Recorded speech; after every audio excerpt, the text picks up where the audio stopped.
Olá pessoal, hoje nós vamos tratar da última fase do processo de conhecimento, a fase decisória. Nós vimos nas aulas anteriores que o procedimento pode ser, para melhor compreensão, pode ser dividido em 4 fases.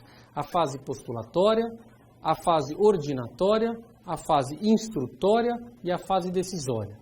Na fase postulatória, portanto, nós vimos que o autor apresenta o seu pedido, o réu apresenta as suas respostas, ou seja, as partes estão ali postulando, pedindo que a sua posição assumida naquela lide seja, então, tutelada pela jurisdição. Então, na fase postulatória, nós temos as alegações iniciais ali do autor, delimitando, então, o objeto da lide, do réu, apresentando a sua resposta àquela pretensão, e aí nós encerramos essa primeira etapa. A segunda etapa é a fase ordinatória. E aí o juiz deve fazer o quê? Basicamente, fazer o saneamento do processo, verificar se é o caso de prosseguimento ou não do processo, e se for o caso de prosseguimento, já definir quais serão as atividades na próxima etapa, que é a fase instrutória. E aí a fase instrutória é a de produção de provas. É a fase em que principalmente se produzirão as provas do processo. Ao final da fase instrutória, nós mencionamos, a rigor nós temos a audiência de instrução e julgamento terminando, pondo fim a esta etapa, e aí, ao final dessa audiência, o juiz poderá já proferir sentença ou então posteriormente. Esta última etapa é a fase chamada decisória. E é então o momento em que o juiz vai verificar as alegações do autor, vai verificar as alegações do réu, vai analisar o conjunto probatório dos autos, vai formar sua convicção, portanto, a respeito dos fatos controvertidos e do direito aplicável. A partir daí, aplicando-se aos fatos do direito, ele terá então a resposta àquela pretensão deduzida pelo autor, proferindo, portanto, sua sentença. A sentença é o ato do juiz, o pronunciamento do juiz, que põe, então, fim ao processo, ou é apto a pôr fim a uma etapa, na verdade agora, que é a etapa do conhecimento, do processo de conhecimento. É a fase, então, primeira em que o Poder Judiciário se manifesta sobre a pretensão. Ele põe fim a esta fase, então, do processo de conhecimento, que é a chamada fase com a fase decisória, ele põe fim a este processo de conhecimento. A sentença hoje, gente, ela é apto a pôr fim ao processo. Pode ser que ele não coloque. Por quê? Porque nós teremos, então, talvez uma nova etapa, seja com a fase recursal, seja com a fase de cumprimento de sentença. Mas pode ser que nós nem tenhamos isso numa eventual sentença, portanto, declaratória, que não haja novas providências necessárias no processo. Ou simplesmente uma extinção do processo sem julgamento do mérito, que a gente não tenha mais recursos.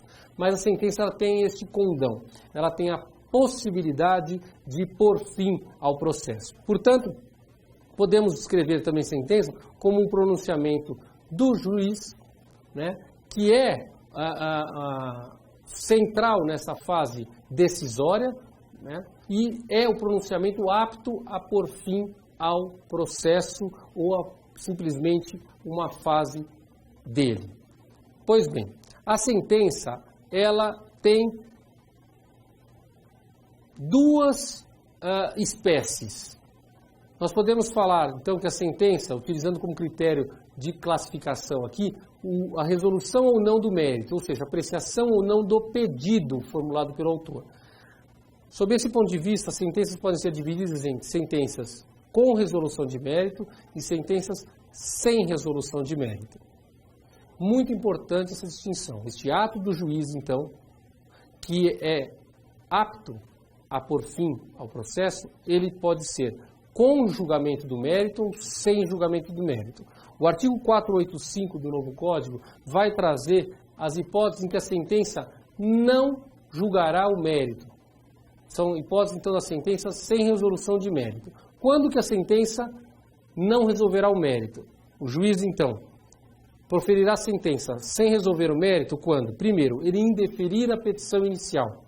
Aquelas hipóteses em que a petição inicial não preenche os requisitos legais necessários para ser deferida e dar prosseguimento ao feito. Então, o juiz indefere a petição inicial, extinguindo o processo sem resolução do mérito. Também a sentença é sem resolução de mérito quando houver uma inércia de ambas as partes por mais de um ano. As partes não tomam providências, o Código diz, o processo ficar parado durante mais de um ano por negligência das partes. 3. Também o juiz extinguirá o processo sem resolução do mérito quando por não promover os atos e as diligências que lhe incumbiram, o autor abandonar a causa por mais de 30 dias. Então, por abandono, o autor precisa produzir algum ato, por exemplo, ele precisa se manifestar para que haja a possibilidade de citação do réu, ele precisa promover a citação, fazendo um recolhimento de despesas, ou então informando qual é o novo endereço do réu, ou então se manifestar no sentido de que o réu não está em local conhecido e, portanto, pedir uma citação por edital. Nesses casos, se o autor, por exemplo, não tomar nenhuma atitude, o juiz não tem como dar os próximos passos, ele, então, pode extinguir o processo por abandono. Neste caso aqui, então, não haverá também resolução de mérito. Também, o juiz extingue o processo sem resolução de mérito quando verificar a ausência de pressupostos processuais ou, então, de condições da ação. Nessas hipóteses, o juiz também extingue o processo sem resolução de mérito.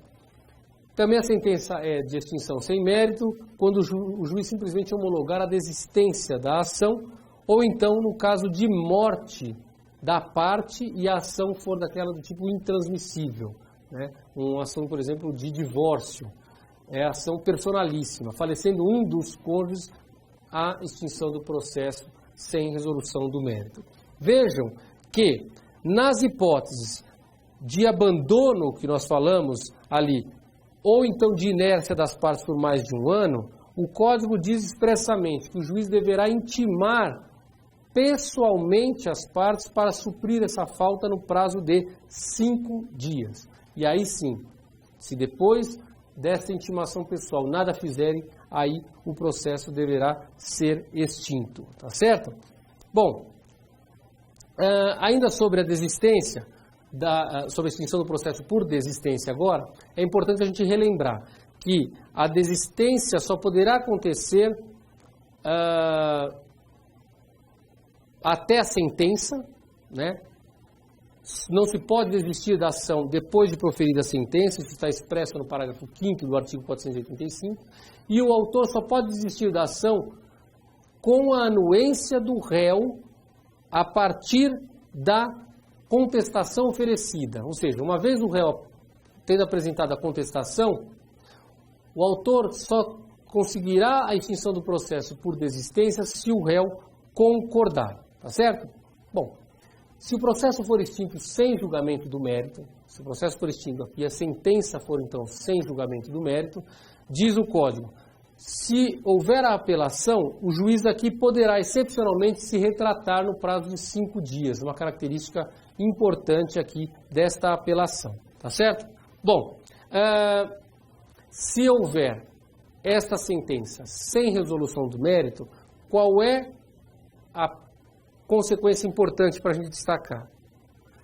Aqui não estará o autor impedido de propor uma nova ação idêntica. É o que diz o Código como regra no artigo 486. Ele vai falar assim, ó, o pronunciamento judicial que não resolve o mérito não obsta, não impede, portanto, a que a parte proponha de novo a ação.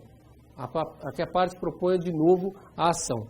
Veja, ele poderá ter, então, o autor, interesse em repropor a ação, mas aí tem umas limitações que o próprio mesmo coloca. Quais são essas limitações? Primeira limitação aqui é a seguinte, no caso de extinção, em razão de litispendência, e também nas hipóteses ali dos incisos 1, 4, 6º e 7º, que nós vimos, quais são essas hipóteses? Indeferimento da inicial, ou então, na hipótese de falta de pressuposto processual em geral, falta de condição da ação, ou então, no caso de convenção de arbitragem, a propositura da nova ação depende do quê? Da correção deste vício. não pode ser repetida a ação se não for corrigido esse vício que levou à extinção do processo. Aí sim você pode propor. Além disso, o Código fala o seguinte: para repropor a ação, a petição inicial nesta nova ação deverá estar acompanhada da prova do pagamento de custos e honorários advocatícios da primeira ação. Antes de quitar aquela dívida, não pode propor a nova.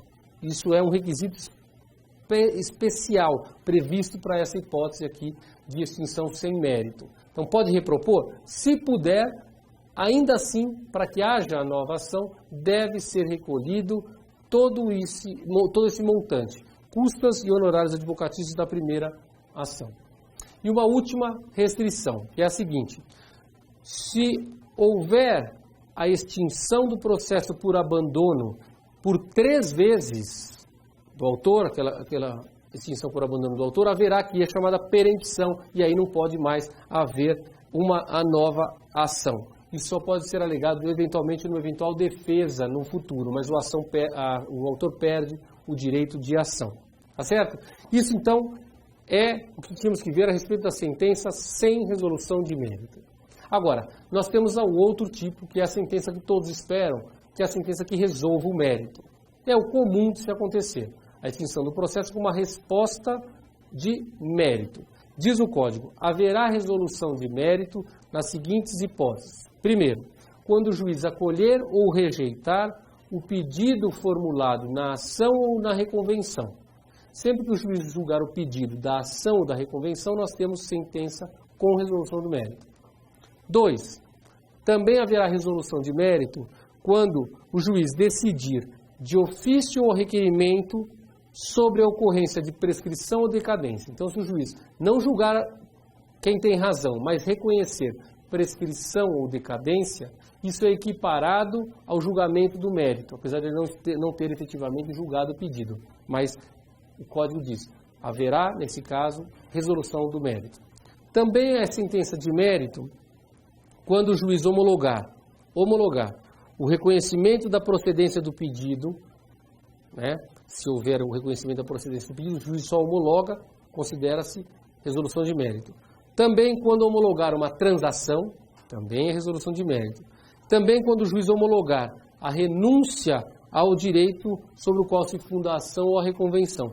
Nesses casos, o juiz, então, vai proferir uma sentença considerada como de resolução de mérito. Vejam, sempre que houver a resolução do mérito, nós teremos que ingressar aqui no assunto chamado de coisa julgada material. Vamos falar agora, gente, do assunto coisa julgada. Pensem no seguinte: sempre que uma sentença for proferida, nós teremos que ter, então, um ato do juiz, um pronunciamento, em que até o Código expressamente fala que deverá conter a sentença o relatório, os fundamentos, né, os motivos que levaram o juiz a decidir daquela forma e o dispositivo que trata, então, da solução das questões que foram submetidas.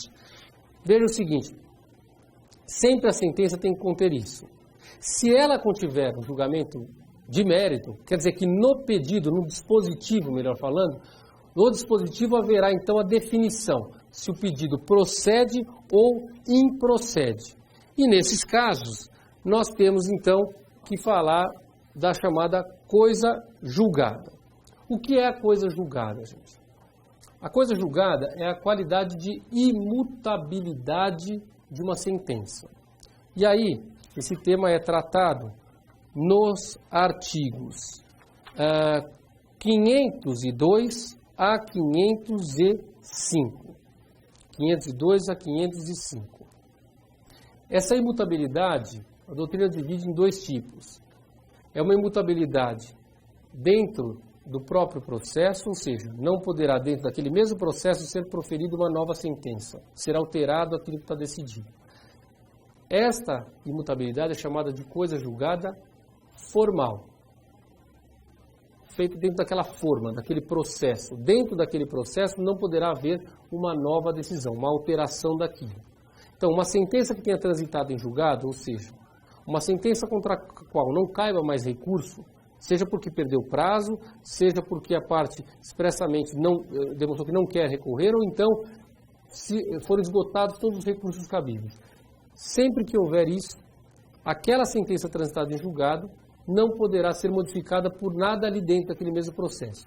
Isso, essa chamada coisa julgada formal, toda sentença faz, tanto a sentença com mérito ou a sentença sem mérito. Agora, a sentença que tem a resolução do mérito, só ela faz a chamada coisa julgada material. E o que é a coisa julgada material? Diz o Código, denomina-se coisa julgada material a autoridade que torna imutável e indiscutível a decisão de mérito não sujeita mais a recurso. Significa o seguinte, que essa sentença não poderá ser modificada por nenhuma outra sentença em nenhum outro processo. Nenhuma outra decisão fora poderá modificar também o que foi decidido ali. O Código fala, a decisão que julgar total ou parcialmente o mérito tem força de lei nos limites da questão principal expressamente decidida. Quer dizer, o que ficou decidido ali é imutável. Não poderá ser, então, alterado por vontade das partes em nenhum outro processo. Isso é o que se chama de coisa julgada material. Somente a sentença que julgar o mérito faz isso. A outra que não julgar o mérito, ela simplesmente não pode ser alterada dentro daquele mesmo processo. Mas como nós falamos, o autor poderá repropor a ação, apresentar uma nova ação idêntica, então, e aí a gente pode ter uma decisão diferente. Poderá ser, então, proferida uma sentença diferente daquilo que nós tivemos inicialmente. Pois bem, o que não faz coisa julgada? Agora, material, ou seja, o que pode ser decidido de forma diferente? O Código fala, no artigo 504, que não faz coisa julgada, primeiro, a motivação. Tudo que o juiz usou como motivo não é imutável, por exemplo, num outro caso, que discuta aqueles mesmos fatos. Se o juiz considerou que aquele fato aconteceu e no outro processo o juiz considerou que não aconteceu, não há nenhum problema. A motivação, então, não é imutável. Também não faz coisa julgada, diz o Código, a verdade dos fatos estabelecida como fundamento da sentença, o que está dentro da motivação, como nós mencionamos agora há pouco. Então, o Código faz uma distinção aqui, motivos, ainda que importantes, para determinar o alcance da parte dispositiva e a verdade dos fatos estabelecidos como fundamento na sentença. Isso é o que diz o artigo 504 do Código de Processo Civil. Vejam, a coisa julgada, portanto, impede que uma nova decisão judicial, coisa julgada material, seja proferida de forma a contrariar o que está ali transitado em julgado. Há exceções, no entanto. O artigo 505 fala que poderá, sim, algum juiz decidir de forma diferente questões já decididas anteriormente nos seguintes casos. Primeiro, em se tratando de uma decisão, de uma relação jurídica de trato continuado, ou seja, pagamento de alimentos, se tiver uma modificação do estado de fato e de direito, ou seja, a condição de quem pagava e a necessidade de quem recebia, se isso se modificar, poderá haver um pedido de revisão do que foi definido na sentença. Tá? Então aqui prevê expressamente essa possibilidade de alteração de uma sentença transitada em julgado, uma sentença que julgou o mérito, nesta hipótese, relação jurídica de trato continuado e tiver havido alguma modificação que imponha a revisão daquilo. E também o artigo 505 prevê outros casos na lei, ou seja, que a lei poderá prever outras situações de flexibilização disso. Claro que aí nós temos que pensar na segurança jurídica, no que diz a Constituição, para ver quais são as hipóteses que o legislador poderá, no futuro, prever situações de flexibilização da coisa julgada. Tá certo? Bom, isso quanto à coisa julgada, para finalizarmos o estudo da sentença, eu tenho que só fazer alguns destaques aqui para vocês. Nós já falamos que a sentença, então, é o ato do juiz que pode pôr fim, portanto, até o processo, ou pelo menos a uma etapa dele. Mas, publicada a sentença, o juiz não pode modificá-la. Isso é importante que se diga. De cara, o Código vem falar que o juiz só poderá alterá-la em duas situações. Então, a regra é, Proferida a sentença, o juiz não pode modificá-la. Só poderá modificá-la se, primeiro, for necessário corrigir algum erro material na sentença. Erro material. Ou então, quando ele tiver, ao apreciar embargo de declaração, que é um recurso que veremos mais à frente, no estudo próprio desta fase recursal, no julgamento dos embargos de declaração. E eu acrescento aqui uma outra hipótese que não está no artigo 494, mas nós já vimos, que são aquelas apelações que permitem a retratação do juiz. Em algumas apelações há a possibilidade do juiz se retratar. E nesses casos, o juiz poderá então fazer essa modificação da sua sentença. Pois bem, ainda quanto à sentença, sempre que o juiz, na sentença, condenar o réu ao pagamento de dinheiro, né, o pagamento de uma prestação, como diz o Código, consistente em dinheiro, e também quando condenar o réu ao pagamento de uma prestação que seja, na verdade, uma obrigação de fazer, não fazer ou de dar coisa, isso poderá valer como um título para fazer uma hipoteca judiciária. É o que traz para a gente o artigo 495. Sempre que houver um título executivo, que é uma sentença, portanto, que tenha uma obrigação de pagar aqui, e também aqui determina a conversão de uma prestação de fazer, não fazer ou entregar coisa em pagar, sempre que houver uma condenação de algo em pagar, entregar dinheiro, poderá isso ser levado para fazer uma hipoteca, né, judiciária. É uma garantia depois para cumprimento no futuro.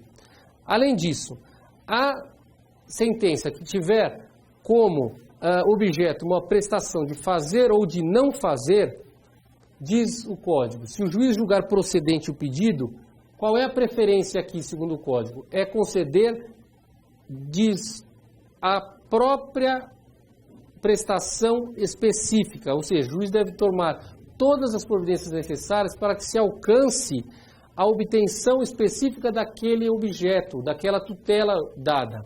Só vai substituir aquilo por perdas e danos se por um acaso não for possível entregar aquilo que efetivamente a parte tinha de direito. Se era a entrega de uma coisa, ela vai ter direito, então a entrega daquela coisa, o juiz deve tomar todas as providências para que aquilo seja concretizado. Somente, excepcionalmente, é que ele vai dar, então, o equivalente, portanto, em perdas e danos. Diz o artigo 499, a obrigação somente será convertida em perdas e danos se o autor o requerer ou se for impossível a tutela específica ou a obtenção da tutela pelo resultado prático equivalente. Vejam, essa indenização, então, vai ser apenas feita de forma subsidiária. O Código, ao tratar aqui do julgamento, dessa fase decisória, deixa bem claro a opção do legislador de dar efetivamente aquilo que o autor queria. E somente excepcionalmente, somente de forma excepcional, substituir aquilo por algo equivalente como perdas e danos. Tá certo? Bom, ainda sobre a sentença. Para que ela produza efeitos, o juiz então deve publicá-la, né? Ou seja, entregá-la ao cartório, e isso deverá ser comunicado às partes por meio de uma intimação. Então, as partes devem ser intimadas e, a partir da intimação feita, a sentença começa a produzir efeitos, né? Um dos efeitos, então, dela é permitir, portanto, a sua própria execução. A partir do momento que ela é intimada, ela passa a produzir efeitos e isso significa que o interessado poderá levá-la à execução, ou à sua fase de cumprimento. Essa fase de cumprimento vai ser feita, então, ali nos próprios autos, ou eventualmente poderá ser feita em autos suplementares, mas poderemos ter uma situação em que a sentença poderá ter seus efeitos suspensos. Quando isso? Quando for apresentado um recurso contra ela que tenha este efeito. Se o recurso for apresentado com efeito e tiver efeito suspensivo, ele breca a sentença e ela não poderá, então, produzir efeitos. De outro lado, a sentença proferida contra um ente público está sujeita à chamada remessa necessária. Vejam aqui, o artigo 496 fala o seguinte: está sujeita ao duplo grau de jurisdição, não produzindo efeito, senão depois de confirmada pelo tribunal a sentença, primeiro, que tenha sido proferida contra a União, Estados, Distrito Federal, municípios e suas autarquias e fundações de direito público. Nestes casos aqui, sempre que a sentença for proferida contra esses entes públicos, nós teremos a necessidade da chamada remessa necessária. Antes disso, antes de ser confirmada pelo tribunal, a sentença não produzirá efeitos. E também, diz o Código, está sujeita a essa remessa necessária, a sentença que julgar procedentes, total ou parcialmente, os embargos à execução fiscal. Ou seja, também é uma sentença produzida contra o ente público, proferida contra o ente público. Ela não produzirá efeitos a não ser depois de confirmada pelo tribunal. Vejam, mesmo que não seja apresentada uma apelação contra essas sentenças, o juiz deve remeter os autos ao tribunal e o tribunal vai reanalisá-la. Se o juiz não fizer isso, o juiz poderá avocar os autos, determinar a remessa dos autos lá. O importante é destacar o que eu comecei falando quanto aos efeitos da sentença. Essa sentença não pode produzir efeitos senão antes de confirmada pelo tribunal. O Código prevê exceções à remessa necessária. A regra é esta, que nós vimos no artigo 496, incisos 1º e 2º. Mas o próprio Código vem no parágrafo 3º, melhor, falando o seguinte: não vai ter remessa necessária quando o proveito econômico obtido, o valor da causa, for certo, quando houver uma condenação de valor certo e líquido inferior a 1.000 salários mínimos, quando for contra a União ou algum ente federal. Inferior a 500 salários mínimos em relação aos estados, Distrito Federal e suas autarquias e fundações públicos e também os municípios que sejam capitais dos estados. E inferior a 100 salários mínimos para todos os demais municípios e suas respectivas autarquias e fundações públicas. Então, esta primeira exceção diz respeito ao valor da condenação, tá? O valor da condenação ou do proveito econômico obtido na causa. Nessas situações, sempre que eu puder verificar com exatidão qual é o valor da condenação, eu tenho que olhar aqui para ver se ele não está abaixo desses limites. Se estiver abaixo desses limites, ou seja, se uma sentença for de condenação da União de algo abaixo de 1.000 salários mínimos, não tem remessa necessária. Abaixo de 500 salários mínimos, não tem remessa necessária se a sentença for contra estados, Distrito Federal, suas autarquias e fundações públicas e capitais de estados. E até inferior a 100 salários mínimos contra os demais municípios. Isso é um critério utilizado pelo legislador para não ter a remessa contra a sentença proferida contra o ente público. Mas ele usa outro critério também. Um é o do valor. Causas de menor valor não tem remessa necessária. Mas também no parágrafo 4º ele vai estabelecer outras hipóteses em que não teremos remessa necessária. Então a sentença poderá produzir efeitos mesmo sem o tribunal revê-la. Quando? Diz o parágrafo 4º. Também não se aplica a remessa necessária quando a sentença estiver fundada em, primeiro, súmula de Tribunal Superior. 2. Acórdão proferido pelo Supremo Tribunal Federal ou pelo Superior Tribunal de Justiça em julgamentos de recursos repetitivos. 3. Em entendimento firmado no incidente de resolução de demandas repetitivas ou de assunção de competência. E 4. Um entendimento coincidente com orientação vinculante firmada no âmbito administrativo do próprio ente público, consolidada em manifestação, parecer ou súmula administrativa.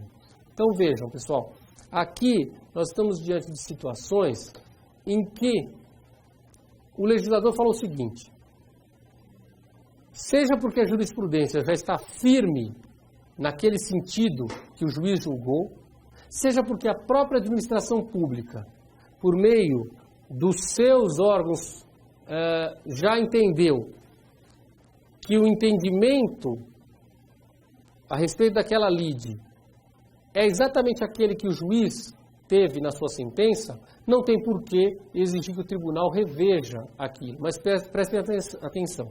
Isso, claro, somente quando a sentença tiver apenas este capítulo, somente tratando deste ponto. Porque se ela estiver tratando de outros pontos, ou a remessa necessária não existirá para este capítulo da sentença, mas para outros capítulos da sentença que não se enquadrem nessas exceções, evidentemente teremos que ter a remessa necessária. Então vejam, atenção quando uma sentença estiver sendo proferida contra um ente público, o que significa dizer União, Estados, Distrito Federal, municípios, suas autarquias e fundações públicas. Nesses casos, nós temos que verificar se não é obrigatória a remessa necessária. Porque se for, a sentença não pode produzir efeitos antes de ter concluída a sua remessa necessária. Tá certo?